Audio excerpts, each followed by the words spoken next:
You're there. Up there. Okay. Is that water? Yeah. Wow. Yeah. There's some explosives too. Yeah. Oh, do you need a napkin? No, no, no. I Okay. got an extra handkerchief. Okay. Where would you like this? Do you want us to start Strikes me. sitting? Okay.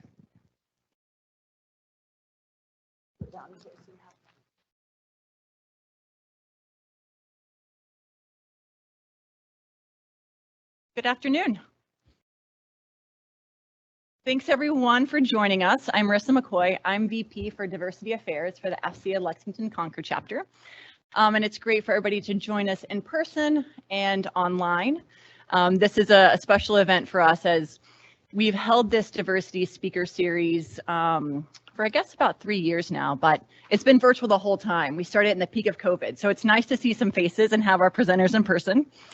And then we're also excited because we have this fantastic lineup of speakers here with us today. So appreciate you all joining. We have Ms. Ashley Becker from AFCEA International, Stephanie Turner from MITRE, and General Lyles, who is a MITRE visiting fellow and has also had an incredible long career in the Air Force and the DoD and across private industry. So we couldn't fit everything up here, but just imagine how long this would be. So each of them will talk about their inclusion and diversity models and the application of those models from each of the respective organizations. Then we'll go into Q&A. So if you are in person, feel free to raise your hand. You can hit the button in front of you, and then you'll go live. And then anyone online who would like to submit a question, you can do that in the Q&A. So we have a lot of content to cover, so I'll go ahead and invite Ms. Ashley Becker up to kick us off. Thank you. All right. Good morning. How was your long weekend? It was a long weekend? Yes? Yeah, you good? I live in New York, so Monday was shut down. So I'm actually local. I grew up in the city of Boston, and then we moved down the road, so where my parents still are. And I think there's something very special about Boston. I've worked around the world, and there's this energy about change and curiosity about other people. I think it's the education community, which it has served me well. You know, I just remember my high school, you know, down the road being, you know, you'd go to Rosh Hashanah to one friend, Chinese New Year another, and it was about being curious. You know, it wasn't the divide. We were all athletes, you know, we all worked on group projects. So you don't have to get along with everyone, but it was about we are working towards something together. And to me, I think that broke down a lot of barriers and changed perspectives. And that served me well with AFCEA. So 10 years ago, we started the Women AFCEA. That was champion Al Grasso. You guys know him? Okay, good. Linda Gooden, I know you know, but to me, it was very important that it was co-ed, you know, that it wasn't, to me, change with diversity is not a group of people sitting about how they're struggling with it, but instead educating everyone about the great things you do, maybe enlighten them about different things you have to encounter. And so from the beginning, it was very, very co-ed, and we have a great network now. So successful, they now started IDEA Council, which is, you know, including all, you know, every different group, you know, usually of diversity and the ESG. We went the other way around, but that's okay. The military is its own path, right? You know, we got to shake it up a little bit. So I'm excited to be here today, and you know, we were talking prior, and I think we'll talk about this more, but the topic of diversity and inclusion, I think, can feel very overwhelming, you know, that you feel you have to change the whole world. But I think to me, success today would be, you know, what's one thing you could do differently, you know, with how you interact with people or ask a question. I think it's the little stuff, you know, that we talked about that leads into the big things. So I know, you know, as we're going on this idea journey with AFCEA, you know, they're not like you guys in Boston. You know, there's a little bit of fear, and I will say that I did about 150 diversity experiences across industries when I was at EY, and Boston was the most progressive. Like, we got this. We know what we're doing. We know where we're going, and I really believe there's an opportunity to help guide the way for other people to see. I really believe people want to get there. They just don't know how. So I challenge you, you know, MITRE, Lexington-Concord, AFCEA, to do that. So that's a little bit about me. I don't know, any questions? I think that's all I'm doing. I'm just teeing up, right? Yeah, I don't know. Any thoughts? I'm very interactive. I feel it's the morning. Questions, comments? Yeah. Women in AFCEA, sure. So very interesting. Do you guys know women officers, whether retired or active duty? Yes, we got some. How often do they tell you, okay, how often do they tell you their story? Yes, no, silence. So my biggest challenge is I couldn't get these women officers, whether retired or active, to tell their story, because for so long it was do the job, stay underneath, don't draw attention. And so my philosophy in my Bostonian disruptive way was, oh, let's give them awards and I'll tell their story. And we started this Women Appreciation event that was really the catalyst to a lot of things that we do every year at AFCEA West in San Diego with the Naval Institute. And so by telling the stories, and we have now about 1,000 people that come, mostly men, because the military, we're evolving, right? We're getting there, but it's a fact. And so it's been really great and enlightening. We've even given the award to men that support women, because I go back to, we all help each other. It can't just be the drive forward, but it inspires a lot of younger women or even mid-senior go, oh, that's how you handle that. Maybe I could do that too. I think in my experience, men are a little bit better about, here's my problem, I'm upset about it, and here's what I'm going to do about it. Women just insulate it, and I don't think that's very healthy at the end of the day. And I think they take on too much sometimes or don't ask for help. I do a lot, but I love teams. I build teams. So with Women AFCEA, I just built a whole leadership structure. So we're looking at building out our first scholarships. We do our events. We're starting actually a mentoring program that you have to apply for and get selected. This will be our first year doing that, so I'm excited about that. But we now have our own panels. We have a commitment to getting more women speakers. But I think to me, the movement is about making people feel safe and comfortable to have conversations. And a lot of these women, through just being in the network, have grown their careers. They have gotten AFCEA awards.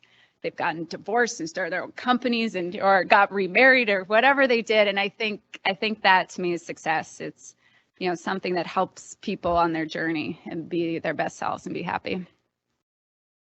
Other questions? I feel like I have too much energy for this morning. You guys okay? You guys all right? Need some coffee?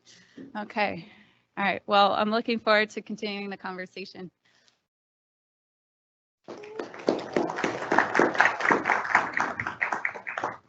Hello, everyone.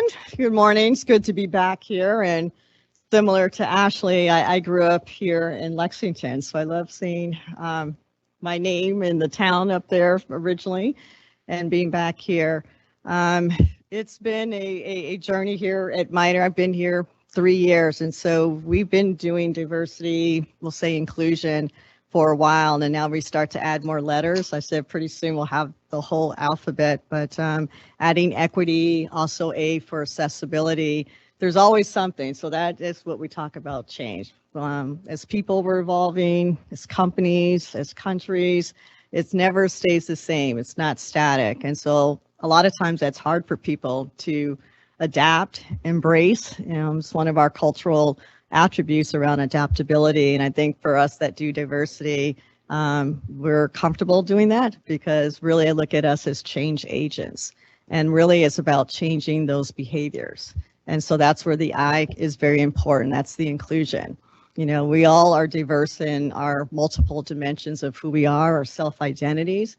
And so we always say diversity is about all of us, not just women or people of color or other underrepresented groups, but our white men too, and how we define who we are.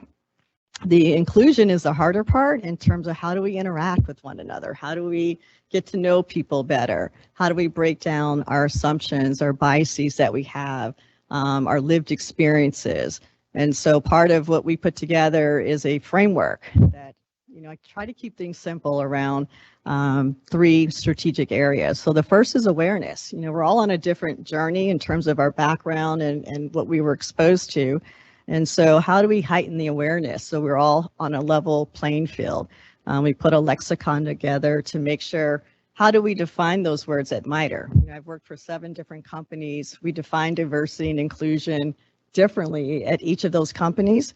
So it's making sure that you are speaking the same language so we don't have any confusion or we start to assume something that really isn't true.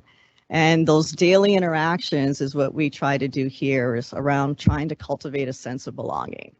I always say we all were hired for a reason. You know, we need to tap into those skill set, that experiences. And us as people leaders, it's up to us to make sure that we are developing, we're recognizing, we're appreciating, we're valuing those. Those are all inclusive things to do. That's inclusion is a big thing.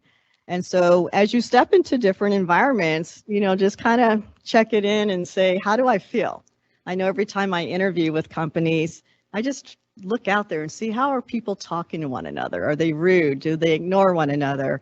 Or do we really say good morning or hello or have some eye-to-eye interaction to acknowledge someone's existence? The more that we can do that, the more that we'll have a sense of belonging for all of us, because I truly believe we all have something that we can contribute to make this world better, our organizations better. So it starts with awareness, then it's learning. Once you're aware of something, then hopefully you've learned something. Once you've learned something, then you want to apply it. So we say, how do you demonstrate or apply what you learn? And the only way you're going to know that is based on those behaviors. So it always gets back to our actions, how we communicate with one another, and how do we work together as well. And then what we like to look at is the 4 levels of change. We've talked about change. It starts first with the individual self-awareness. We have to be in tune with our own biases. When we see someone, how do they make us feel? Do they remind us of someone from our past, good or bad? And then how are we, you know, behaving in a way that says that we do value and appreciate you? A lot of times we have to have these conversations in our head, be very introspective, and really notice, how are you feeling? You know, does your heart rate race? Do you get upset? Do you get excited? Do you find that you have a preference towards certain people based on maybe where you grew up, where you went to school? Some of the articles we read, if you went to the same fraternity or grew up in the same part of the country, you tend to affiliate with those that are more like you. Challenge yourself to get out of that comfort zone, and it takes getting to know someone better. You can have these ideas in your head, but until you really have that interaction with someone, usually it changes for the better. So that's the individual self-awareness piece. Next is really the interpersonal. How do you get along with another person? How do you communicate with them? Again, it's getting into those values and those biases. Do we have what we call cultural dexterity? As Ashley was saying, usually the more you've traveled somewhere, you're in different backgrounds, environments. Are you really scared? Are you nervous? Do you really just stay to yourself? Do you assume everyone that's not like you is bad or not good? Or they're different, or they're evil, or they're mean? Or do you get through that and do a lot more what we call listening? You know, we have 2 ears, 1 mouth, do more listening to better understand where they're coming from, not to ask questions to prove that you're right or you're wrong or your way is better than their way. So that's really key. The third is the cultural piece. That's the environment. Again, when you go to an environment, a building, what are the initiatives that are going on? What are the events that are happening? What are they marketing? What are they promoting? What is that organization doing to cultivate what we call a sense of belonging or inclusion? And lastly, the hardest part is really the institutional. It's looking at all your systems, your policies, your practices. Are they reinforcing, you know, inclusion or not? Are they very exclusive or not? And if they are exclusive, or you are seeing what we call inequities, what are you doing to rectify that? That takes a little while, but there are some quick fixes you can do, assessments you can do, and that's really helps us to have the right behaviors and actions, because we as diversity practitioners or people in HR, we can't be everywhere, right? But if we have the right policies in place, that's something that we can adhere to and reinforce and hold people accountable. So we'll talk more about our 4 levels of change based on what General Lyles is going to go into around his 1,000 points on DEIA. But that is the start for us today. All right, General.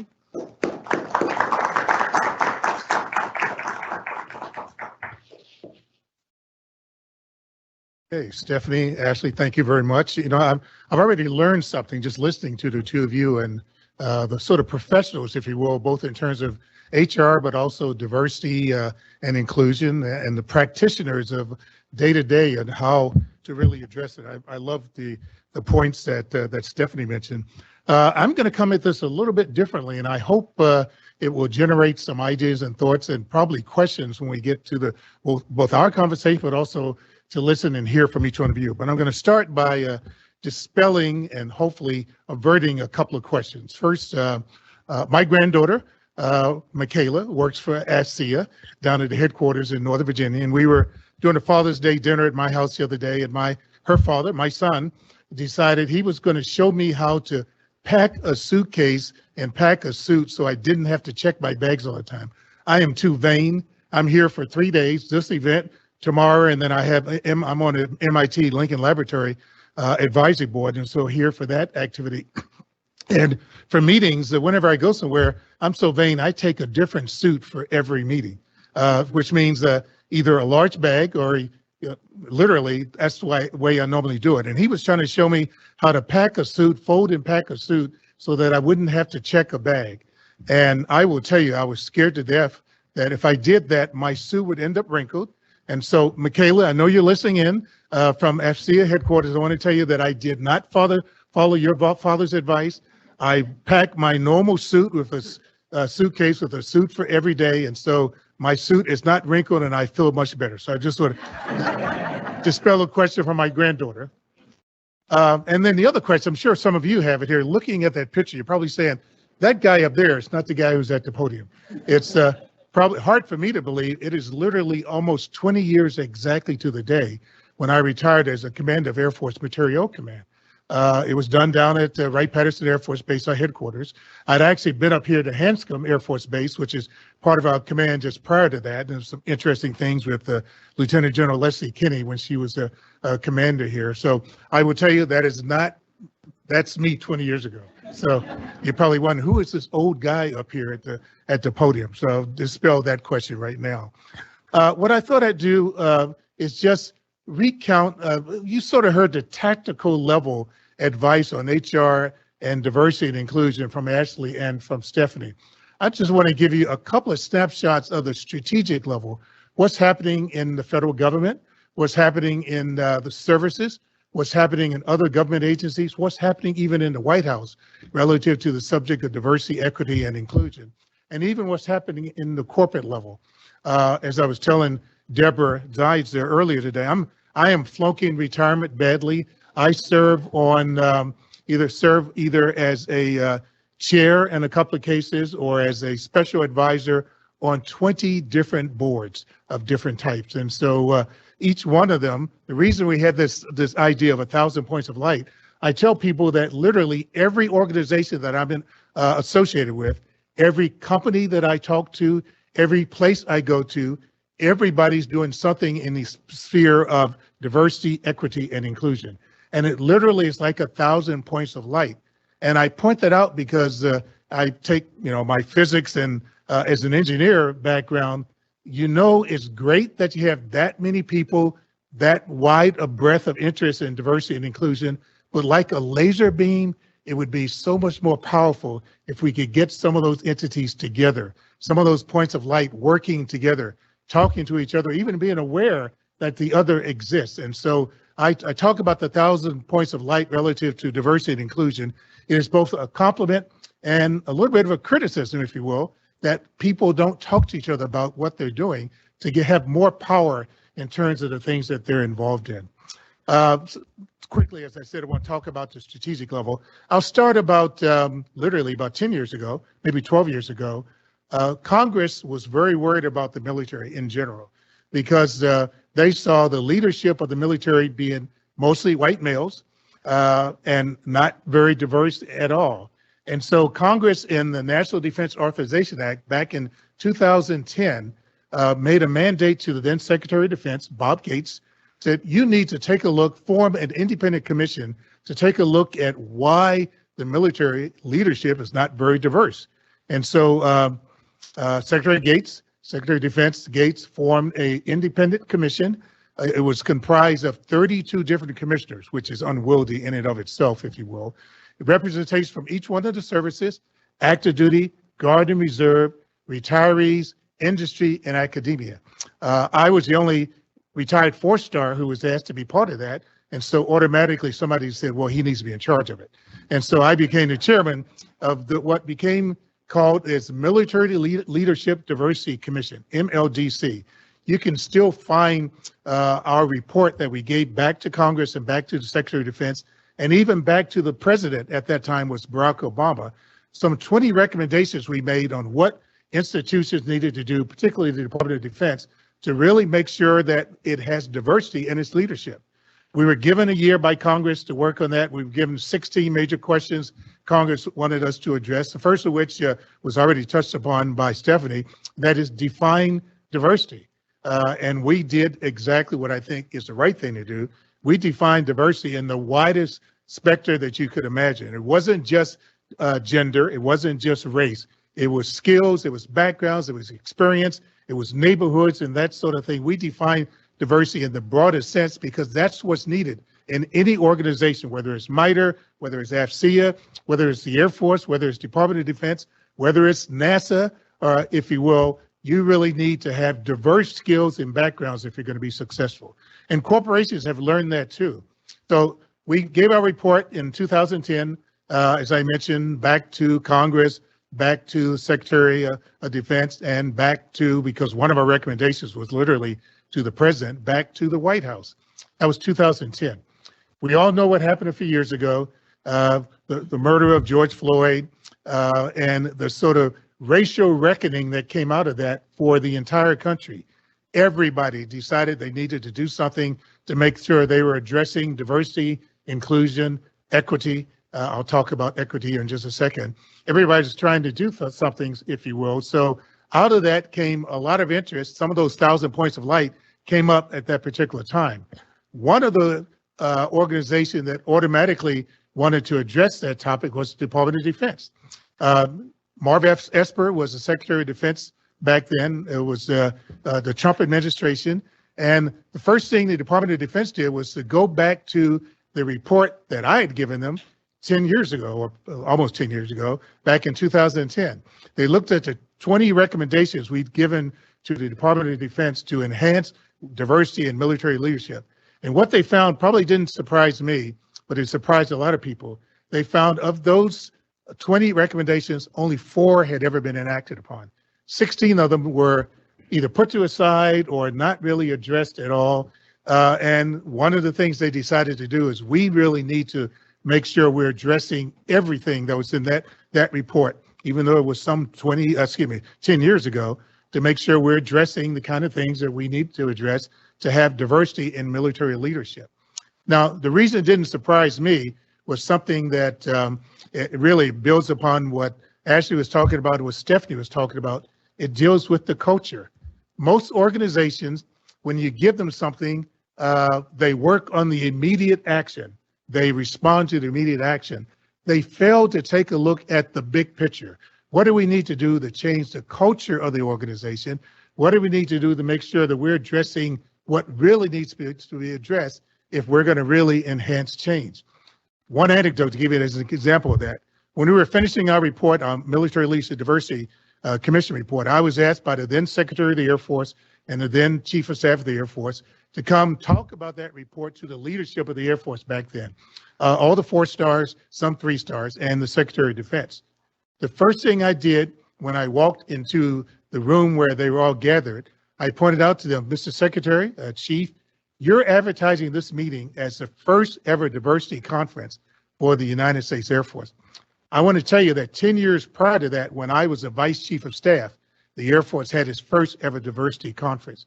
And I'm here to tell you that unless you address the cultural things, unless you make systemic major changes, 10 years from now, the Air Force will have its first ever diversity summit. And I said that a little bit in jest, a little bit of tongue in cheek, but guess what happened? 10 years from then was 2020, 2019. Everybody's having their first ever diversity summit because people failed to address the real things that need to be addressed to change things. Culture, as an example. if you don't change the culture, the leadership is going to change. When the leadership changes, it's amazing. We all know this, how when a new leader comes in, he or she wants to do things his way or her way. And they don't necessarily throw away what the previous leadership did, but they sometimes don't pay attention to it. That's what happens in most institutions unless you change the culture and you really change things that really have a lasting impact. And then one of the things that came out of the most recent aha moment, if you will, for the Department of Defense was another group.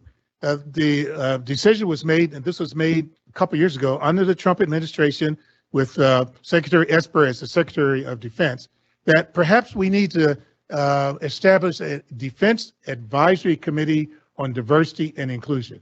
Now, some of you may be aware there is an organization in the Department of Defense that is now 70 years old.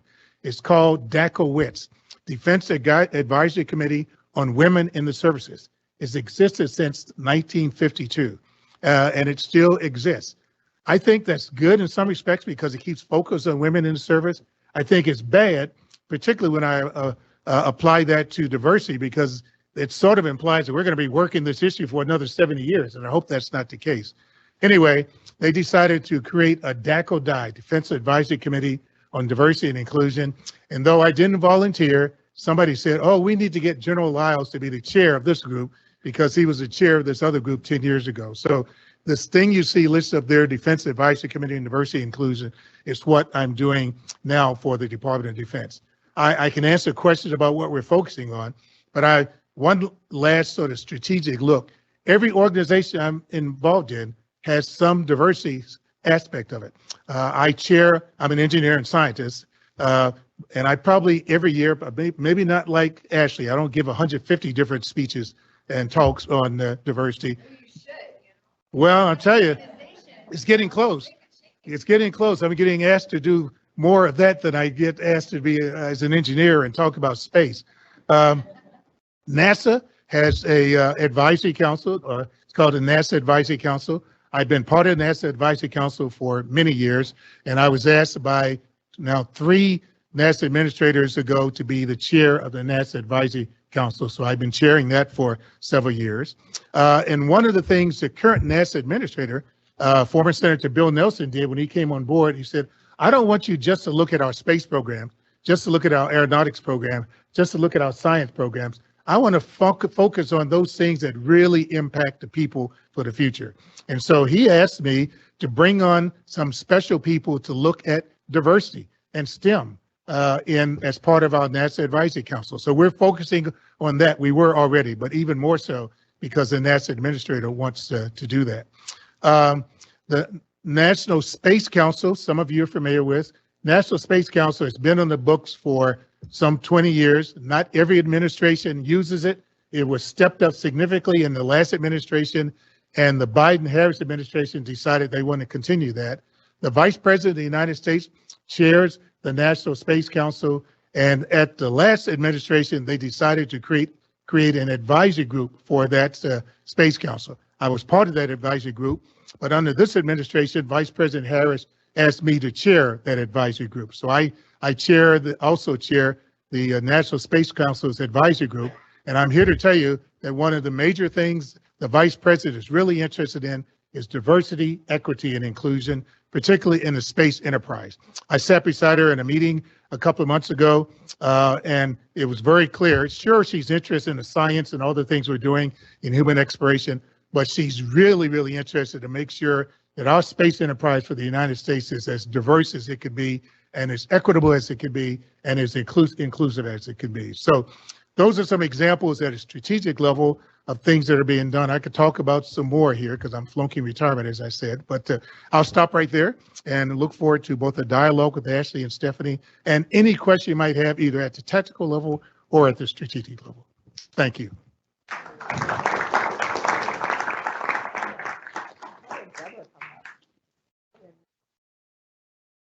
Fourth chair, so we're going to have Deborah join. So hopefully you're seeing some consistency here in terms of the 4 levels of change. And General Lyles was just talking about it from the strategic and the institutional.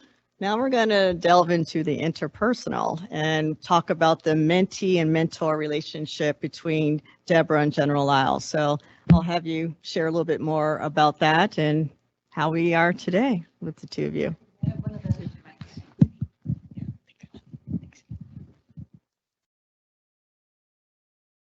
Sure. How are you? Thank you very much. First of all, amazing panelist, right? So learning so much from each of the conversation pieces, and really looking forward to the rest of the day and how important diversity and inclusion is. And I wish back when I was a lieutenant in the 1990s, when the Earth was cooling, had we even made it to space yet? Oh wait, no, I guess we did, because we were at Space and Missile Systems Center.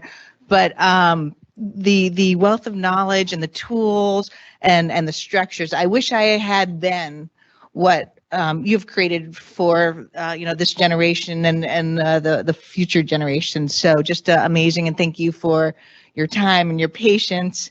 And really, the reason I'm up here is because I'm not sure if General Lyles wants to acknowledge it or not. Let's re-examine the model of when he looks at me, does he roll his eyes? Oh no, not that Zides character, but so I had an opportunity to work with you in the 1990s at SMC. That was my first active duty assignment. I'd come in as the brand new shiny penny second lieutenant. I couldn't figure out which way was up, even if a sign pointed up. I'd go that direction, and just very fortunate to have a senior leader who wanted to really engage with the junior workforce. And so really up here to kind of talk about the so what. I mean, it's wonderful to hear these models and these ideas, but what does it really mean when you get to that interpersonal, or to those individuals who you can influence, be it through mentorship or through the policies and guidance that we can create. So just an opportunity to give one example. And I could just talk about it, but instead, I brought a little piece of paper here. One of the things, in 1990s, they had these things called newspapers. I'm not sure if you're familiar with those, but we had the Astro News. And so I have a clipping, and I'll pull it out. If I try and read it, I may well up and just cry. So if you want authentic, and we're recording live, that may actually happen. So I might not read it. But General Lyles wanted to really instill those opportunities for the junior workforce, and he created a junior officer shadow program. And so what he did was he brought one junior officer a month up to the 6th floor. That's we refer to the senior leadership level, kind of here how everything's on the 3rd floor C building at MITRE, 6th floor at the old SMC before they knocked that down and created the new facility. And so as a brand new lieutenant, I had the opportunity to follow you around for a day, and it started at 6 a.m. and all the way to the end of the day, and I was exhausted, and that was just one day. And so you've done that every day, and like you said, you continue to flunk out of retirement as well. But really, that was the first opportunity, and I really appreciated that you took time out of your schedule to not only just let the lieutenant tag along, but to explain, here's what we're going to do, and here's why it's important. And you may not remember that, but it really meant a lot to me. So thank you, sir, for that. And I'll just open this here. I'm not going to read it because I can already feel myself welling up. Oh, wow. But here it is. CGOs can shadow General Lyles, April 5th, 1996. So I'm not going to read the whole thing, but really just in summary, it says, during my experience, I gained an understanding of command section, observed senior level issues, and saw other areas not typically visible at the junior grades. Most importantly, I learned what it takes to be an Air Force leader and why General Lyles is one. So if I read all the rest of it, I would be bawling right now. So me too. Right. Probably me too. So.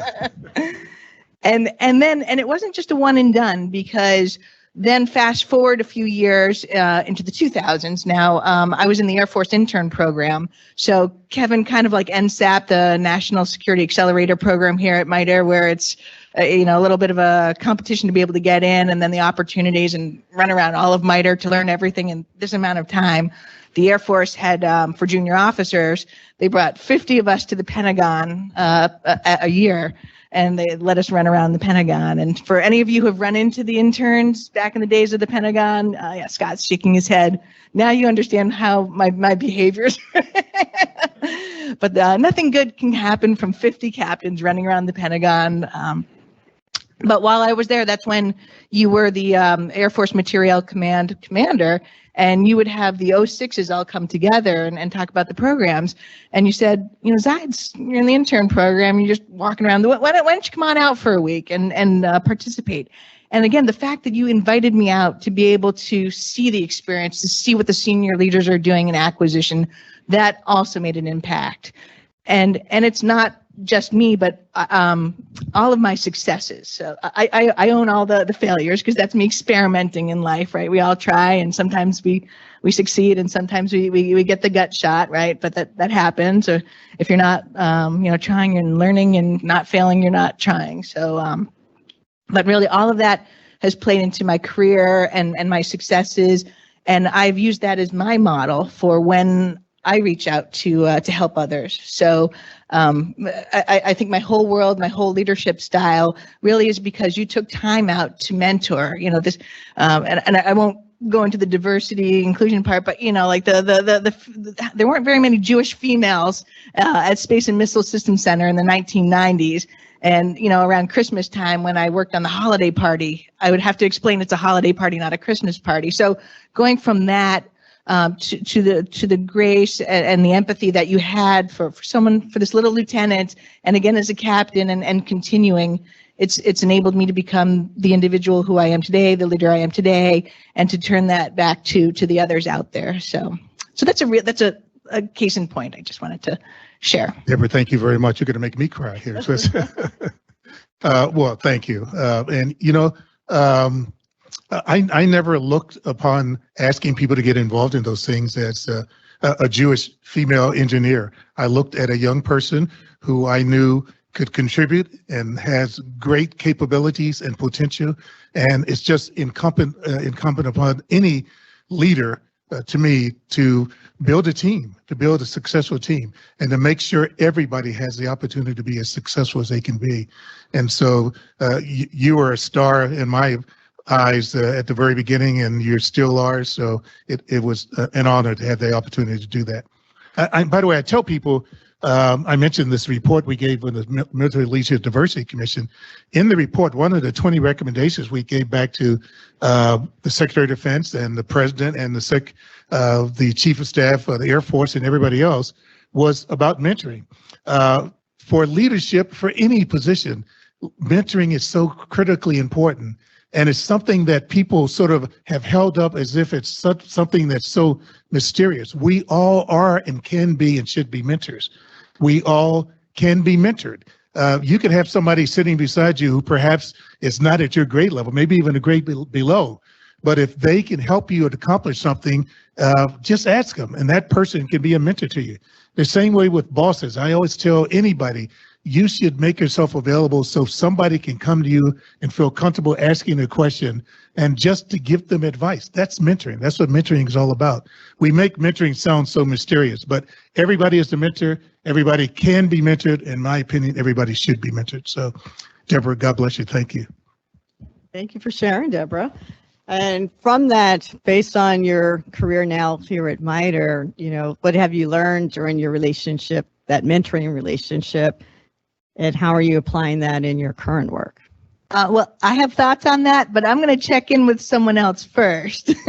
So, yes, I'm looking at Kevin. Sorry, I had a great opportunity to be able to join the leadership team here at MITRE to help some of our early career program people as they come in, and hey, here's MITRE Go, right? But the way I've tried to design myself is I don't necessarily see myself as, the mechanical engineer anymore. And I've become, I think the first question I have is, how can I help? What do you need? What barriers are there? I don't like bullies. Who do I need to, kick in a door on to enable you to be able to be successful in your opportunities? So I think that's almost the first thing that goes through my mind here at MITRE, is to enable the rest of the team.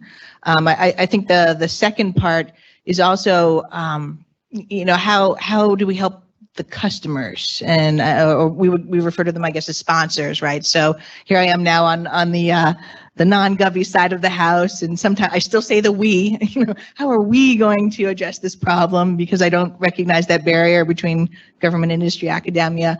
But I think it's also not just the workforce here at MITRE, but that larger, the strategic level of how do, what can I do to help the government be successful? And at MITRE, since we do more than just the DoD. I had to come here to actually learn how much we do, and this is not a MITRE plug, but they're federally funded research development centers. There's 42 of them, and MITRE operates 6 of them. So we've got DoD, we've got FAA, we've got Homeland Security, we've got Health and Human Services.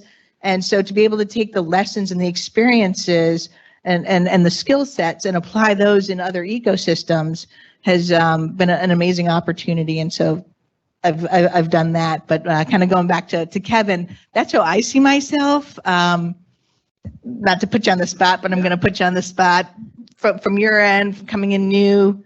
Do I help you, or do you, when you see me, do you go, oh no, just like General Lyles does? I've actually got a newspaper clipping also. No. But actually, to that point, you're MII famous right now, right? You're on the front page of the MII because of your mentorship. And I think that's a big piece of it. I'm based in McLean, and so I was here, Boston area. I thought I'd come to Bedford for 2 days. And so yesterday I was like, all right, I'll schedule a time for Deb to show me around MITRE, and I know we'll schmooze with everyone along the way. And it's I know one thing that you do really well is that you introduce us to other people in your network, and you connect us with other people so we can find a broader support network as well. So I'd like to make a comment on mentoring, and I think you two don't bring it up because you do it, but in my experience, the best mentors challenge the mentee.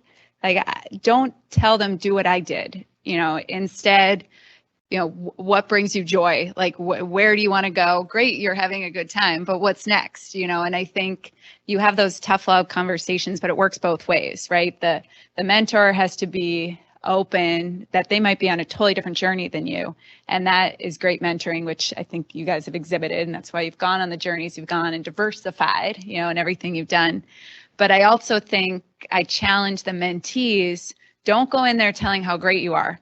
Tell them how the tough stuff, or how do you get somewhere? I think a question I don't see asked enough, but I see people want to get promoted, but they don't say, how do I get there?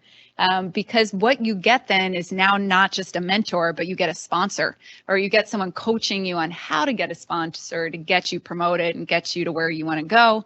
And I think you have to be open to have those conversations. And to me, I know I've done a good job mentoring when they go quiet. That means, oh, it worked. It's good. You might hear from them a few years later, but it really needs to be about the mentee, and you don't need to have the answers, but you just at least need to be willing to be vulnerable and share some of the deep stuff and the honest spectrum. And I've changed my career 10 times, so I feel that happens a lot. Some mentors have not changed their career 10 times, and that's okay. But think about diversifying your mentors as well, because I find each one gives me a little bit of data points that helps me on my journey.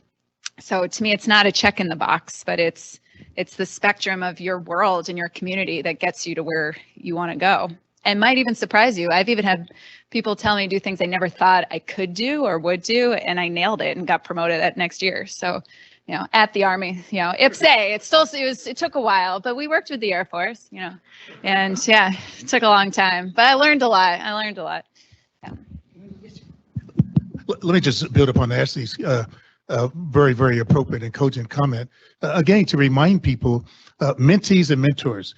I see so often when I talk to particularly college kids or high school kids, and even some young professionals who are looking for somebody to mentor, to mentor them. And what they are looking for is the equivalent of a frat brother or a sorority sister. They think that person has to look like them or be like them. And it's just the opposite. It's really, again, reaching out and asking somebody for help. Most humans, I'm sure there are a few who are not like that, but most humans, if you ask them for help, they will give you an answer and they'll be willing to help you.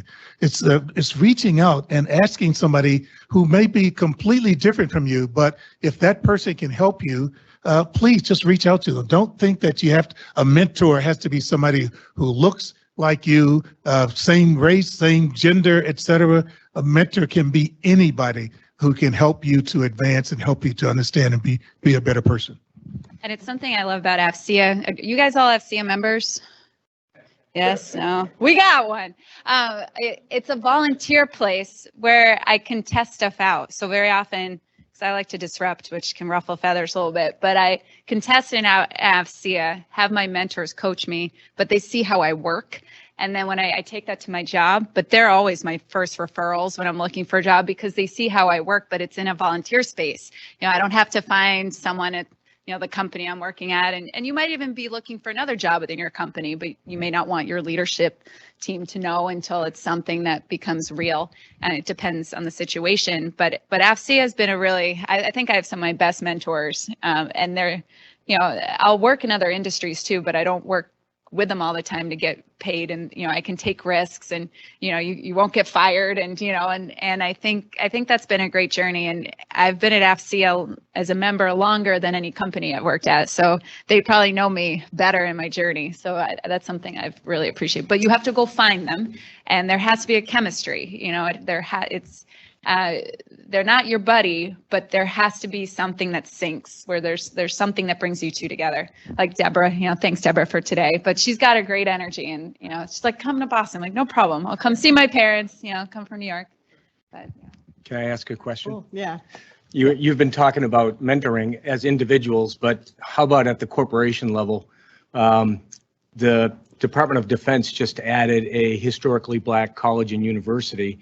And part of the reason there was a delay in bringing them on is some of those universities don't have security systems in place. They don't understand some of how defense works. And so mentoring at a organizational level, my university, Georgia Tech, mentored some historically Black colleges and universities so that they could be accepted into the UARC, University Affiliated Research Centers.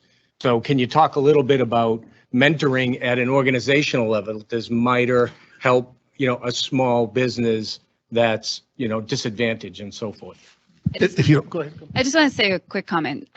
So I was a history major, so I don't think it matters what you studied undergrad, whether it's a liberal arts school or a historically Black college or university. I think that's one piece. I think if you know how to learn new things, like literally I was, Booz Allen took me, throwing me into dimers, became AFCEA, if you know anything about that, a little chaotic. And that was the role I got promoted to a year without any technical experience. So I think, back to diversity, I think you can have a diverse background, and that doesn't mean you're not a fit for a role, irrelevant of where you come from. And then you probably have some thoughts on the. Yeah, and let me go to a general specific. The corporations helping other corporations has been around for a long time. There have been mentee programs amongst contractors for some time. Not everybody does it very, very well, but the government actually expects, at least the Air Force expects, in some cases, Lockheed is going to be a mentor to a smaller company to help them along to make sure they can provide a product. For your specific example, that HBCU is my alma mater, Howard University. And yes, Howard was accepted as not only the first HBCU to be part of the UARC program, but the Air Force's first UARC. Most people don't realize, those who are familiar with University Affiliated Research Centers, most of them, Georgia Tech, APL, Johns Hopkins Applied Physics Lab, and others are either part of the Navy or the Army. The Air Force has never had a UARC until the beginning of this year. And God bless Victoria Coleman, the Chief Scientist of the Air Force, and the Secretary of the Air Force, Frank Kendall. They did an exhaustive look and decided we wanted to have a historical Black college as our UARC, first UARC, and they chose my alma mater, Howard University. And to go to your other part of your question, and this is probably not going to surprise what I just said, what I said earlier at the podium, because I'm a grad of Howard, because I'm a retired 4-star, and because I'm an engineer, the president of Howard University and the dean of School of Engineering has asked me to be the chair of their advisory group for that UR. 21. 21. So that is 21 too. I've already reached out to MITRE. I won't tell you the names of the individuals, but to other FFRDCs, APL, to universities and companies who are part of this advisory group, who are going to help make sure that Howard is a success, and if Howard is a success, the Air Force will be a success. So mentorship can take place at the very, very high corporate level. It can take place at the strategic level. It certainly can take place at the tactical level and personal level. And I'll add on to that too. For MITRE, we do a lot of that. We have some of our senior vice presidents that are on advisory boards. I know for North Carolina, A&T. Another organization that we are part of is called AMIE, A-M-I-E, Advancing Minorities' Interest in Engineering. And it's a consortium of the 15 Abbott accredited HBCU schools of engineering. And so it's another way that we do sponsor.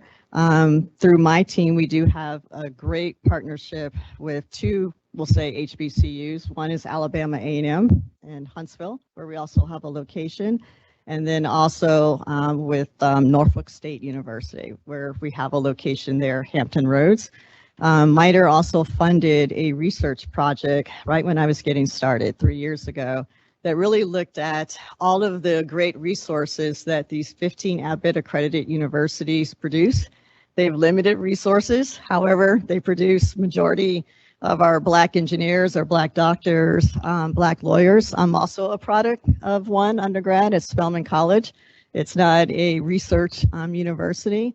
And so looking at all of their resources, looking at their curriculum, and getting feedback from organizations such as MITRE, Lockheed Martin, IBM, Ford, General Motors, the like, to see what are these types of companies looking for when a student does graduate. How can we make sure that they are prepared to, be employees of our organizations? So it's produced publicly now. It's out there on our mitre.org site. But it's really giving attention and recognition to these 15 schools that are producing the majority of our Black STEM talent in the United States. And what more can we do to support them besides some of these corporate partners, but to give them credit for all the inequities, injustices that are out there, that they still find a way to, graduate the talent. So we always say the talent is not always giving those same opportunities. It is evenly distributed. It's not just at our Ivy League schools, our top research universities, but we're doing our part. We also have a great partnership with an organization that creates the next generation of cyber talent, New Futures talent. Again, it's in partnership with minority serving institutions, HBCUs, not just those 15 Abbott accredited. There we have some Spelman classmates that are here this summer that we hope will be, whether they are at MITRE or somewhere else, we are preparing them for a bright future. And there's a lot of shadowing that goes on too, where we may donate our time, volunteer. We do a lot of mentoring as well with the students too. But for us, I have a function called social innovation, and what we're trying to do is look at generational inequities in our K through 12 STEM pipeline. So it's going to be looking at revamping the curriculum that is probably hasn't changed in decades, to really better understand the cultural nuances that a lot of our young children have based on where they live. And what can we do to help mitigate when they take that 4th grade and 8th grade standardized test scores in math, reading, and science? We've had the largest disparity between white and Black children, even before I was born. Nothing has really been done to change that. So that was one reason why I joined MITRE, because we're looking at a lot of these big, macro problems, and what can we do with academia? What can we do with other like-minded corporations, as well as on the government side too, to make it better, and partnering with the right folks and creating this new ecosystem, working with students, the principals, the parents, the local politicians. This is where we talk about equity, that we can't have the same curriculum across the country and expect, the same results. So it's really better understanding the needs of our children, and in particular, underserved communities. that we're tackling right now. Yeah, Deborah. One example we have from the AFCEA Lexington-Concord chapter, my volunteer role there is the vice president for fellowships and education. And the fellowships, we actually, if we talk about the workforce value chain, we talk about, the PhDs, the undergrads, going back into the high school, we provide a summer internship program, 10-week courses, 10-week program where students in the Massachusetts area, historically local Boston area, because that's where the majority of our defense industrial base / AFCEA partners reside. And so it gives the opportunity for some of our top tier STEM students, seniors who are graduating, and then in between senior graduation, freshman year college, to get some hands-on internship experience. During the pandemic, something very interesting presented because supply and demand went off, kind of like it did with everything in the logistics world. So we had the demand, the students still wanted to do the internships, but because of the pandemic and shutting down the offices, pivoting to telework, a lot of the industries, including MITRE, we were like, we got to slow this down. Not quite sure. This was the era where we were just, was it Zoom or Teams? How do the mute button is in the bottom left, right? So kind of go back to the beginning of the pandemic, and in that era where we had a very limited number of industry partners who were still able to take on the interns, what we realized was an accessibility issue, because what we never want to do with a high schooler is say, how would you like a 75-mile commute each way, right? We're not going to ask somebody to do that, get in a car that's just a setup for failure. So it just really presented an extreme of only if you lived in these areas near these particular companies could you access a summer internship. Now, where are all the big companies, right? They're downtown Boston, they're out in Lexington, Bedford, they're in the well-to-do areas, right? So what we saw was there was an inaccessible barrier, a literal physical barrier for some of the students to be able, they may have been like the best, like we would go through, we would score and take the top, and then we would have like this whole draft like you do in sports, and not necessarily the best and brightest were the ones that were selected because of the accessibility issue. So we said we still want to recognize these individuals. We want to reward them for all of the amazing capability that they've done. And Stephanie, because I've learned about social innovation here at MITRE, and again, Stephanie's done her best to educate me sometimes. I think she does the General Lyles thing too,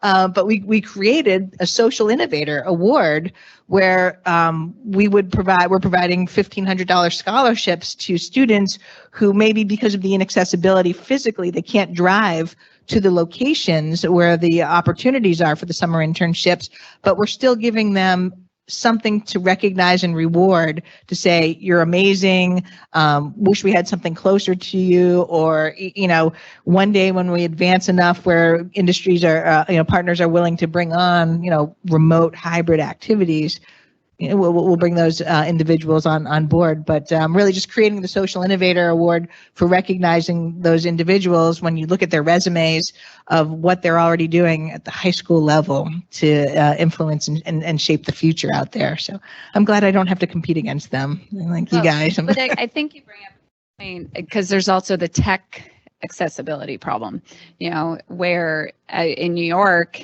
we partnered with Blacks on Wall Street with the New York AFCEA. Fun fact, AFCEA was founded in New York City at Francis Tavern, if you ever feel like celebrating that. And we kicked off our program in COVID. From an industry point of view, it was excellent because the school is in Queens. It took a good hour and a half to get out there. So I had an excellent participation, from JP Morgan, all the big companies in New York to talk, because they didn't have to travel and they were in front of their computer anyway. But from a student perspective, a lot of these kids were 2-bedroom apartments, 4 kids, parents, they shared a computer. Maybe they had a phone, but you couldn't participate the same, or worse, you couldn't talk because there was no quiet area to participate. So that was really interesting. And, we were able to do some things, but, it really showed how they weren't able, to take advantage of one challenge. And I love that you have the draft. So it's really cool. If you guys haven't heard about it, they literally put names up, they do the full draft. But in New York, we have a lot of regulated companies, financial services, pharmaceutical companies. So if you're under the age of 18, there is no internship for you. So what we do in places, I don't know who's watching online, but if you have that in your environment, they love to just hear people that are working. So, what we do is we bring in a lot of speakers, talk, and they have fantastic questions because, they don't have a first level mentorship, whether it's parents, family. This is it, and I think we give them free memberships, because this is a charter school. They focus on finance and tech. So I think their education piece is good, but Massachusetts definitely has a better education system than New York. I've learned that. But I think, how do you provide these learning opportunities that are sticky, that can continue? Because otherwise, back to, you can stand up all the programs in the world and all the policies in the world, but if you don't change behavior and keep a continuity, it dies, and you end up doing it every 10 years, 75 years. And I think that's the challenge we're at, it's a behavioral change. It's not just institutional. Change is always everlasting. And in general, I'm not sure if you want to talk about some of the challenges, but for someone who does this work every day, it is grueling. And sometimes you're taking 5 steps forward and then 3 steps back, but it always depends on the situation or the issue. And it's not one continuous line going forward. And I think for a lot of folks, that's hard to process. And even for us who are doing that work every day, sometimes we don't see it or feel it too, because we're so worn out. And so it's making sure that this is what I call a lifelong journey, right? It's never going to go away. We're always going to have an issue, whether it's gender, race, religion. As long as I say you have 2 people, you have diversity right there. And we all have our different needs and issues. And so that makes it exciting too, that there isn't one way or cookie cutter approach to do everything, right? We can't just, this is where we talk about equality versus equity, and why you have to really get to know each one of us and what our personal needs are. Not, we'll say for everyone in this room, if we talk to each one of you, you're at a different stage in your life, in your career, and that makes this work hard. And how do we make sure we're addressing every one of your needs as best as we can?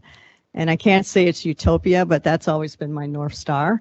And so that's what keeps me going. I'm never going to say, check that box, it's over, we've done it.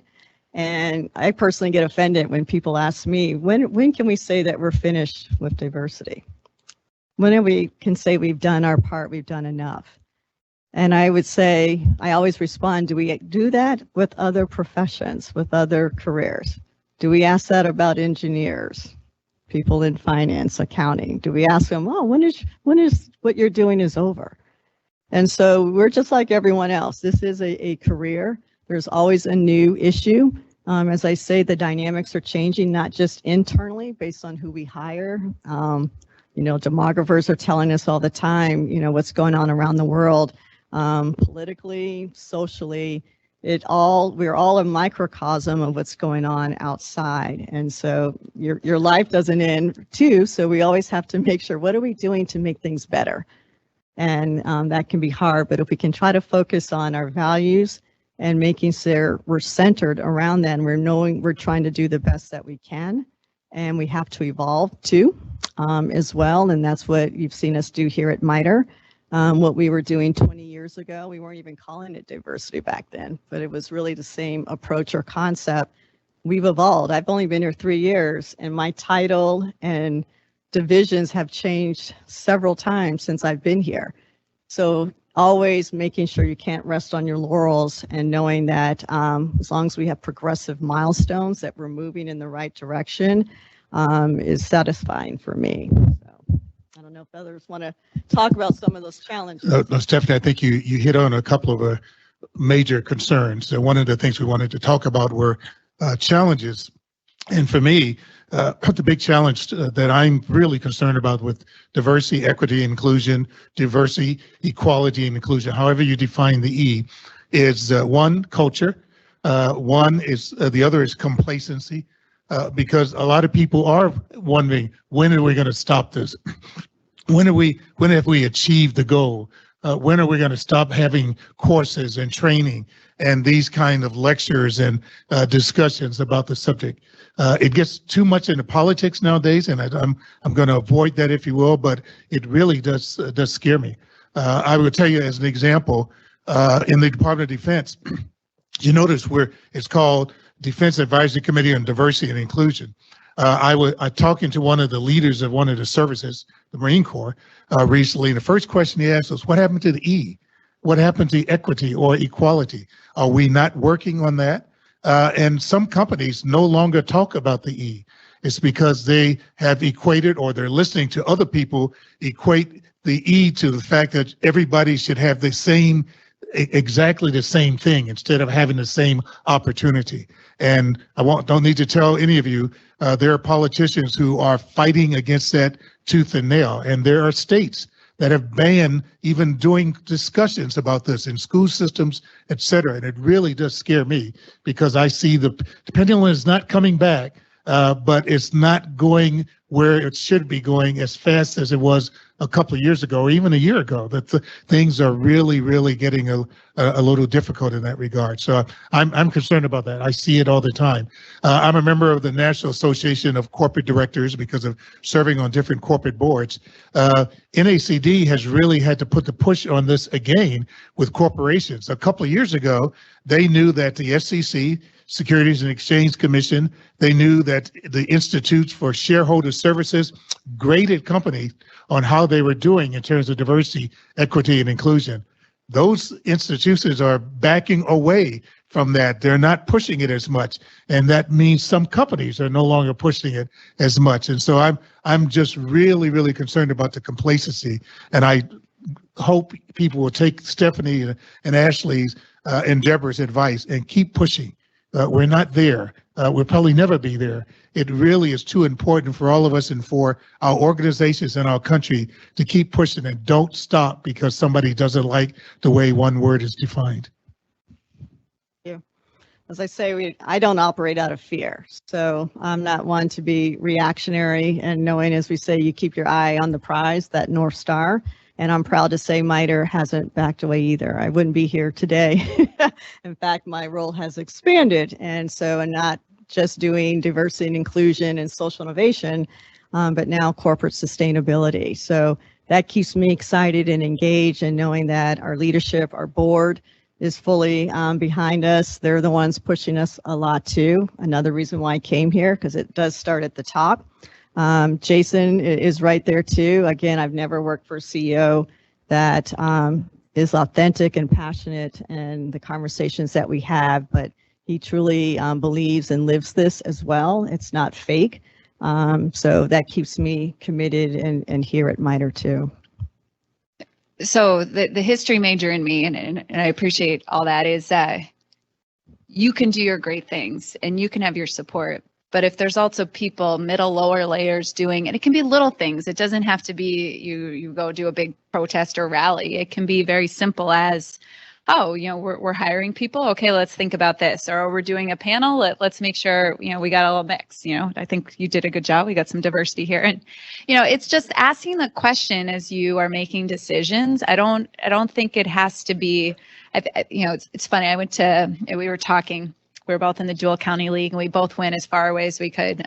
So my parents said St. Louis, as far as you can go. So I went to WashU, and I had friends from Omaha, Nebraska that had never seen anyone not their color, and they were terrified of saying the wrong thing. So they said nothing, and that's not the answer, and I think there can be little things that you do, but the more that happens in all those levels, it all feeds in together, because you can be doing all the great things, but then you can also validate it.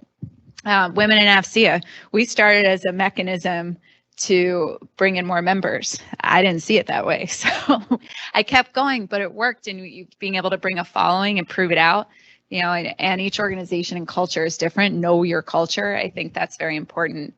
But you got to do the little things at those levels, because I'm seeing, particularly in New York right now, Silicon Valley Bank, debt ceiling, there's a very high risk aversion right now to include anything from spending money to, being on the paper for the wrong reason. So anything that could be even slightly controversial, people are staying away from, which includes diversity and inclusion. And so then what they do to protect themselves is we talked about this, they're doing events and they serve a great purpose, but it's not creating the change. And I think, again, it's the little stuff. And I don't think it's a company's responsibility to solve all of it. I think there's things that are barriers, that we've talked about, but I think it's people up, they have the mechanisms, but if you can start to share, things that are changing. I was reading the highest amount of CEOs left this year, and guess who stepped in to be the next CEOs? Just take a guess. This is the first time we have more Black CEOs in our history. Women said, "I'll do that. That's hard. I'll do that." But one of them is a Spellman. Yes. But to your point, I mean, even here in Boston, a lot of women leaders. Yeah, it's I've always appreciated that. I shadowed a women executive starting when I was 18, and it made a world of difference because you can do that. But I think things like that are happening that are going to create space for change. It's those vacancies. But it's the little stuff. Do you guys have like little actions you think you could do after this, or what's yours? Yeah. Well, I wanted people online, right?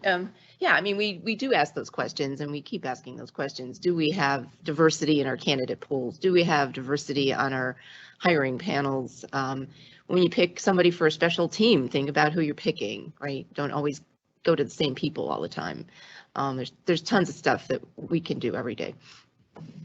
Yeah, and they do. This is why I talked about the 4 levels of change at the individual, the interpersonal, cultural, and institutional. I don't call them little. They have a huge impact. And like we say, trying to make it less scary. The people who have diversity in their title, we say it's not just our responsibility. There's no way. I don't have that kind of power or influence that can do it by myself, or Joel's just an HR or even talent acquisition. So we all have a role to play. We have Jeff Parker in the room here, who's on our I&D team and oversees all of our learning. And so again, it gets back to learn behaviors, and that is the action and the inclusion. We do quarterly power hour sessions that Jeff has started. The next one will be on power and privilege, that are open to all of our employees. We record it, and then we have what we call an after-hour session. So again, once you're aware, hopefully you learn something in that hour. How are you going to apply it? What are you going to do differently? So we give you all the tools. They're on our Fast Jump site, I&D Learning, playing the plug there as well. Our business resource groups is another way. We have revamped ours from employee resource councils to business resource groups. We put the business in there because they add value. They're helping our business. They're not just having a meeting and having cheese, right? I used to say this at another company. I'm not your catering company. How can we help, whatever organization I'm working for do better? And we have some of our executive sponsors here. Ellie's one of them over here, getting our senior leaders more engaged and speaking up. Ellie does a great job of that, doing his blogs and sharing issues. But we have to have those conversations. And what we try to do is put it in a safe environment where we can hear from people. When you talk about the culture, sometimes there's too much fear, where people have spoken up or said something, they either got their hands slapped, or they didn't get that promotion, or they were put on a project that didn't have any relevance. So again, what can we do as leaders to make sure that when our people do speak, we are listening? Again, the 2 ears, not the mouth. And then what can we do from there? So I always have various people around the company just come and talk to me, because again, I can't be everywhere, but I love having a sense and pulse of what's going on in the organization, not up in the ivory tower where I sit in McLean. Just to get a better sense, what's going on in the businesses that you said at these different levels. And I use that in a way to say, here's what I'm hearing. I don't give names away, but it helps me better understand. We have a lot of subcultures, and what can we do to address those? Again, it's the equity piece, not equality. We can't have a blanket cover approach to everything. But the more we can do that, listen to our colleagues and better understand what is it like in their world that's different than mine, so we don't have blind spots. And then we can hopefully be more effective and impactful with some of the policies we can put into place. Stephanie, I don't know if Deborah remembers this, but every organization I've been in charge of, every organization I've been part of in the Air Force, everybody knows that I have 3 words for success in any organization, and it's communicate, communicate, communicate. And what you and Ashley and Deborah are talking about is really just talking to each other and communicating and remember that communication is not just transmitting, it's more receiving and listening to people. And that's exactly what we need more of. That's exactly what you're doing in this forum. You're listening, you're talking, you're communicating with each other. And that to me is what needs to be done more of. I have an example, it's probably not a very good example, one that really struck me the other day. I was flying back from Ohio from a board meeting the other day and happened to be sitting next to a lady. She told me she was 87 years old. And she found out that I was a retired general, and we talked a little about the military, et cetera. She has no military background. I could tell something was on her mind. As we were about to land in the Washington at Reagan Airport, she leaned over to me and she whispered, she said, "Can I ask you a personal question?" She said, "Do you think the military has become too woke?" And it shocked me that this 87-year-old lady brought this up, but it's exactly the kind of thing that we need to communicate more to people so they understand what words either mean or what they don't mean. And so with the 2 or 3 minutes I had before the plane landed, I told her that 1, nobody knows what a word means.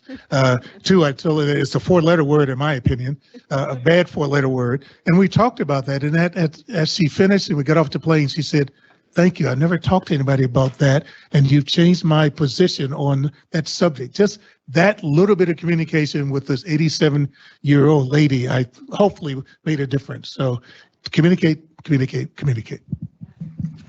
I know we probably 10 minutes left, so we'll open it up. I'm not sure if there's other questions in the room, and definitely virtually too. All right. I definitely have a question. Sure. First of all, thank you very much for your time and your perspective on these topics that are difficult for some to talk about, not so difficult for others to talk about. I'm the inclusion program manager on AFCEA for the air base group there now. I got the privilege to stand up the program and kind of do it my way, which is kind of cool. So there's a lot of talk of the culture that needs to change. Right? We need to change the culture. And how do we do that?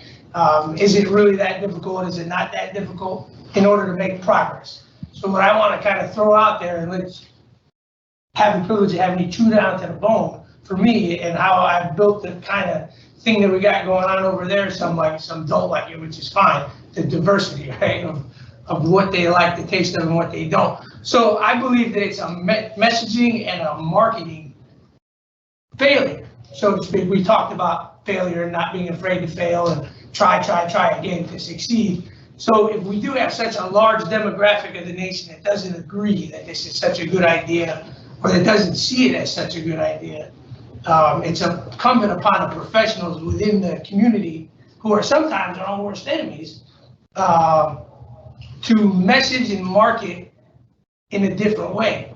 If we're not saying the right things or in the right tones or in the right perspectives of those that we're trying to show the light to, the 1,000 points of light, and we talk about blinders, but those blinders overlap to where we can cover the gaps to ensure that we don't miss anything, and we're not doing anything. So if we message and market it in a way that shows, well, our desire is to build a winning team. At the end of the day, the most efficient and proficient team possible. And you can't do that without diversity, because if it's just you against a team, the team will demolish you every time.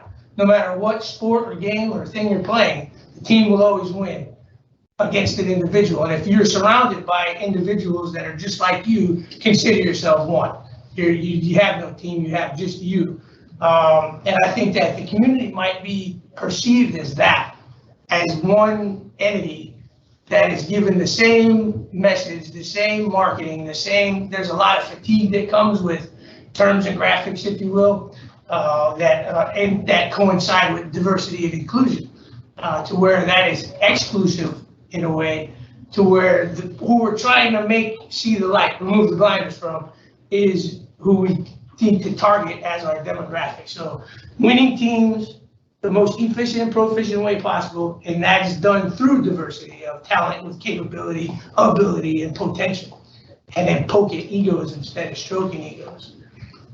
So I want to dive in. So I love creating movements that are innovative and change and, you know, are disruptive. And I think there's a few things I heard you say. One, you're leading this group, right? Two, then there's this ecosystem, this ecosystem. Start with this one, okay? So I think communicate. I find things like this, if I push out information, you lose people. What instead I would think about is who are some people, it could be 5, it could be 20, that you can just sit around in a circle and talk through it. Be like, okay, we got this diversity thing. What are the current things we're doing? How do we see this helping? Or if no one's saying anything, then it's, what does diversity mean to you? Why do you think it's a good idea? And what are your hesitations? I would never use the word bad idea because then people get stuck in that position. But you got to get that out on the table because I think it's really important if people do have hesitations, you talk through it, like your example about, you know, the woman in the 4-letter word, you know. So I think if you don't draw that out, you will never bring people along with you. And very often what people are afraid of, it can be discussed, or it could be, okay, we all agree this piece isn't an area we're going to start with. So you never say we're not going to do it. But I think what's important is you together figure out something achievable that's not boil the ocean, change the whole world, but start with an impact that touches something that people can see and feel, because it gives them the confidence and it creates that movement where now this circle becomes this circle, and then it grows and grows and grows. Like I've achieved that with the women in AFCEA. I've done that, you know, with various companies, you know, EY as well as clients. But I find take the time with that small group, even if you have to meet a lot, you know, get it right and get all of you guys aligned and feeling good, because to me, even when I was presenting at the last conference, I could feel it. There's this terror of, I'm going to do it wrong. I'm going to get in trouble. I'm going to get fired. I'm going to be in the paper, you know, and therefore there's silence. So I really believe people aren't against it. I think they're afraid of it. And I think they're afraid of how it could hurt their brand, their job, you know, whatever else, their community. So I would advise that and see where that goes. But most importantly, then you have a group of people with you and it will take off, you know, as long as you have connections in these circles, these ecosystems. But you got to prove it out, because until you have something that people can say copy paste, it's scary. And that'd be my advice. And then the communication is more of, look what we did, not here's what you should behave like, you know. And I don't think people buy into that until they understand the why. Simon Sinek, you guys familiar? Simon Sinek. I think that's a great model. Okay. So Simon Sinek, we get really fast to like, what are we doing and how are we doing it? Most humans, companies, organizations don't talk about why are we doing it. So I think the goal of your focus group is why are we doing this? And then what are those things? But why is really important with all this? Do you want to add anything? No, I wholeheartedly agree with everything that Ashley said, but I tell you, I loved what you just defined and how you're trying to attack the problem. One, you're looking at the need for agility and how you do the messaging so that it's not always the same, or it's accommodating to what the issues and the challenges are out there. And a lot of people don't do that. They don't really see how they can change the message to make sure that it's really conveying what you want it to convey. So I love that. And then you talk about building successful teams.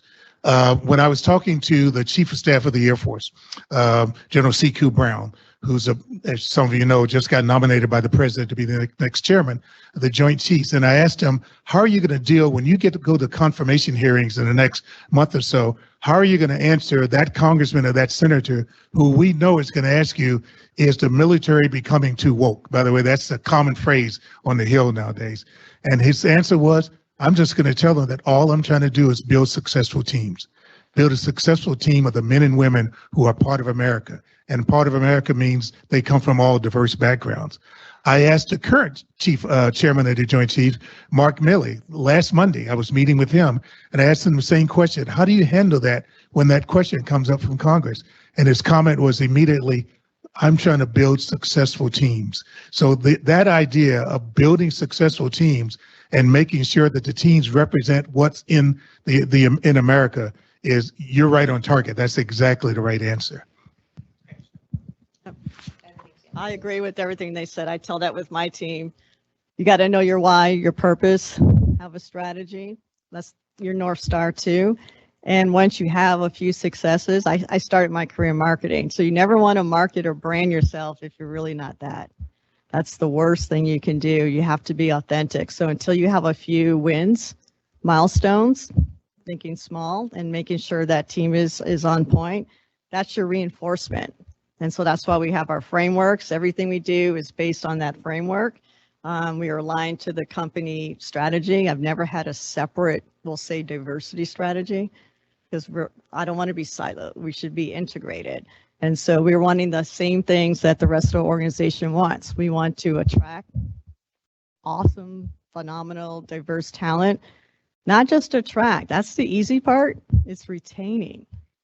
And retaining is where all this inclusion part comes in. What type of environment are you going to cultivate? Because the day one, you said one thing before they were employed, and once they're here, is it completely different?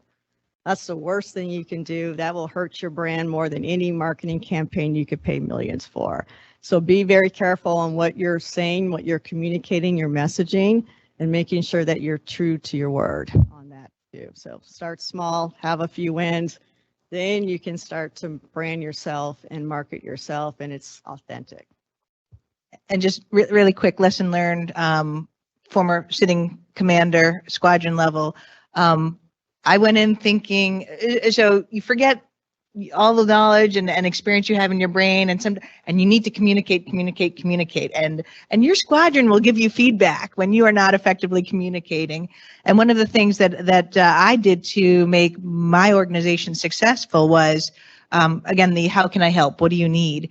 And in my mind, I would tailor the how can I help to each of my different airmen. Without effectively communicating to everyone that my intent was to take, individuals in their own, personal challenges. Somebody had financial challenges, someone had promotion challenges. And what came out was that there was a perception of favoritism. So how come Deb Zides, how come the commander is helping this person over here like that and not helping me like that? And it was my failure of effective messaging to say,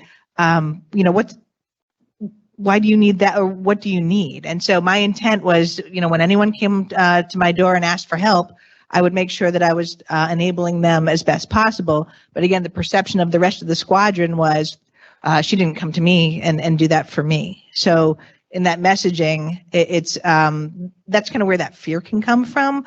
Well, I either do the same thing for everyone or I don't do it at all. And that I feel is like a major barrier to enabling, equity and not equality. It's equity. I'm not going to do the same thing equally for everyone in the organization. I'm going to do what I need to do to build that best team. You don't sports analogy. You don't teach the first baseman how to pitch, right? Waste of resources. You want to hone the first baseman's skills and you want to hone the pitcher's skills, right? You don't do the same for both. And so if it's not effectively communicated by the leadership of the squadron, of the group, the base up the chain, there can be that misperception, miscommunication of favoritism towards, and people's minds will wander. Oh, well, Deb did this for a female, or, Deb did this for, somebody under the age of 35, right? So, That's why it's so important to have that group of sponsors or brain trust, because I've also heard situations where there's only one Deb, and then Deb gets burnt out and exhausted. Yeah. And so if you have more people that we're so excited you're here are the 5 people, because that's about the movement. Otherwise Deb's team's really diverse, great, good job, but that doesn't carry out unless you communicate about it. And I didn't have a General Lyles. Where were you, sir? why didn't we take you from 4-star back down to like 0506? I know, right? But really, that's why it's important to have leaders in your corner who will make sure that it is a safe space to be equitable, to effectively communicate. So that it was a challenge. Just wanted to share that. No easy answers. I know we're past time, correct? Question. Do we have one more? Any, here, we have one in the back.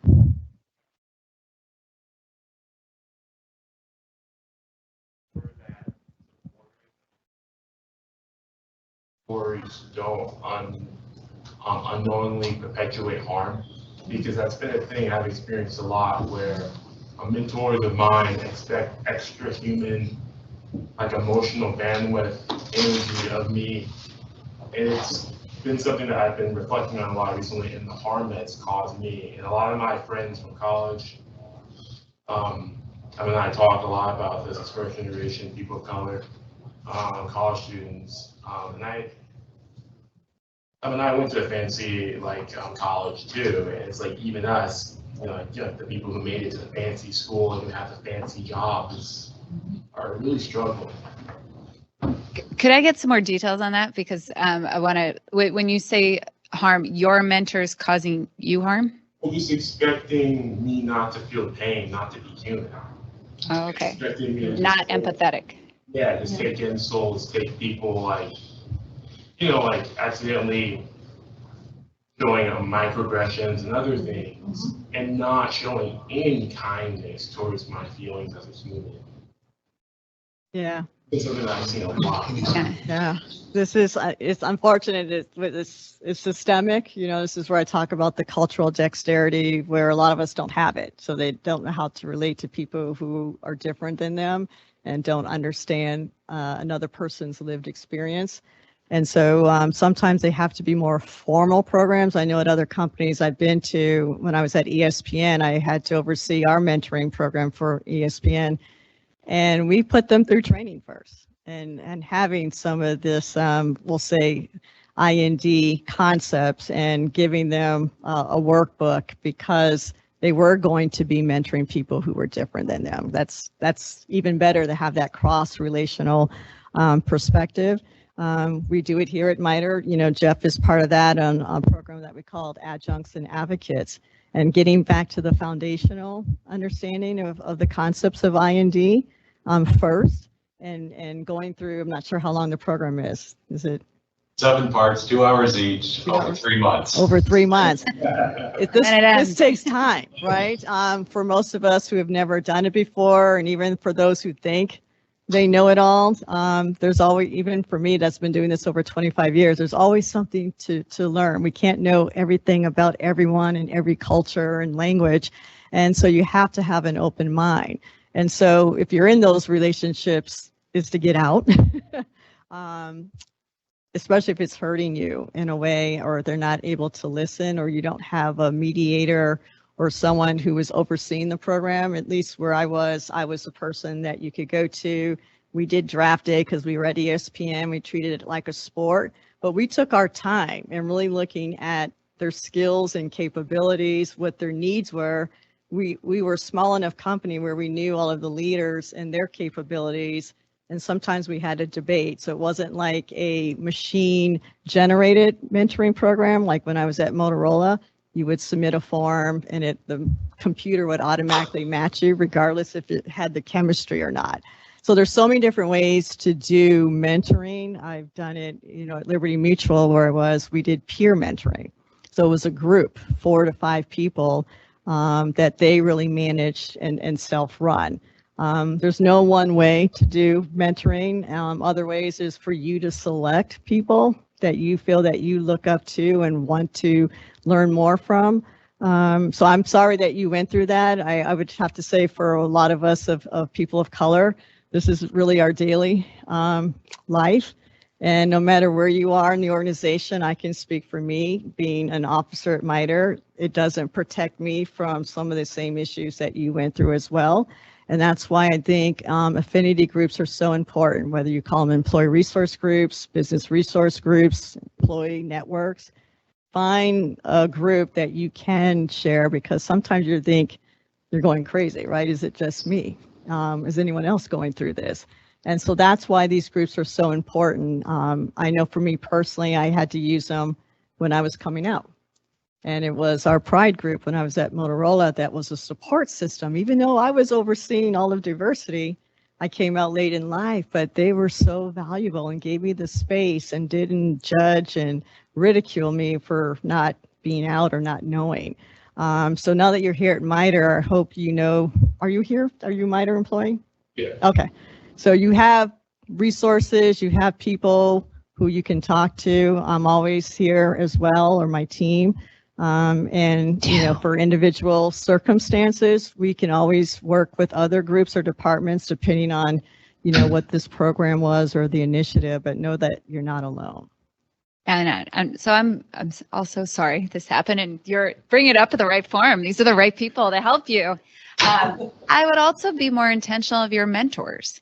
You know, I would step back and look at what are areas you think you're going to want mentoring on. Because to me, mentors are relationships, you know, and it has to work both ways, just like friends. If the chemistry doesn't work, you don't have a similar value system, the friendship doesn't work, you know, or these are the friends that I talk about this with or that with. You end up with different buckets. So I would step back and kind of think about what you want, because formal programming, depending on what it's trying to get, can be good, but the ones that are organic, they last forever. You know, they become people that are in your lives 10, 20, 30 years from now, and they see your journey. And what better people to give you advice than the ones that have seen you in all your different roles. So I would step back. I would be intentional about that. And maybe there are people here. I know I'm happy to help, you know, with AFCEA to connect you with people based on what you're looking for. But I would put some intentionality to it so that, you know, people can better help you too. But I agree. If it doesn't feel good, it's not a requirement. Like, you know, walk away. And I think, you know, and this is where I think some of the challenges, I love your thoughts, General Lyles and Deb, is this is a great example where they may not even know they're doing it. You know, let's pretend they don't know that the fact that there's not a safety or there's a hesitancy to share that perpetuates the issue, you know, and it's up to, you know, it's your choice. But I find, you know, to have that tough conversation about woke in the military, to, you know, and there are ways of saying it like, hey, you may not realize because you don't know me, but these things actually, you know, make me feel this way. And, you know, you may not intend it, but I just wanted to share that with you. I find in my experience that that's been such a gift to receive that information. I took a 9-month course in New York, Coro. They have a place in New York. I don't know if you're familiar, but it was a 9-month course about racism in New York. I was by far the minority, and I learned it was raw, it was uncomfortable, and it was great. They're some of my best friends because we got deep fast. You know, there was crying, there was emotions, but I learned so much. I had no idea, you know, the different things, and I thought I knew some stuff, but I find sometimes people just don't know, and sharing it in the way you feel safe and comfortable, even if you still walk away, they'll learn something that they might take with them a little differently. Agree wholeheartedly. Fantastic. Thank you. Thanks. Are we at a wrap? I know we went 15. I want to respect people's time. But thank you for those who are here in person, for those who are online across the country. I know we had people in McLean that we're listening into, and hopefully at all of our other sites too. But thank you again for coming out, General Lyles, for your time too, and Deborah and Ashley. This has been good. Thank you. Thank you, Melissa.